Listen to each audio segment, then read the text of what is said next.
हम पहुंच चुके हैं, मेरा मानसून न्यूज चैनल है, बाबा भी साथ में है।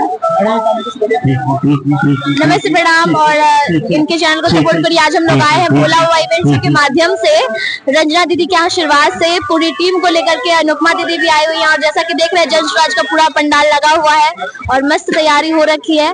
और मैं बहुत बहुत धन्यवाद देना चाहूंगी हमारे टीम के ओनर भोला बाबा जी को और रंजना दीदी को, जिन्होंने इतना सपोर्ट किया। आप क्या कहना चाहेंगे सर?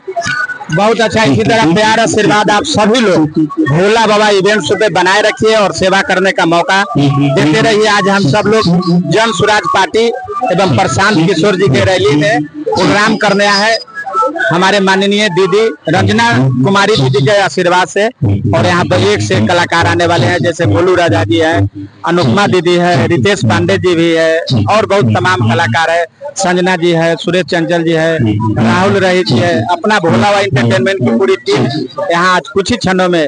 और बिहार का सबसे बेहतरीन तबला वादक गोलू जी भी आए हैं और अभी 10 मिनट के अंदर आपको प्रोग्राम चालू मिलेगा, दिखेगा। जय हिंद, जय भारत। इसी तरह भोला बाबा इवेंट्सों पे प्यार आशीर्वाद बनाए रखिए।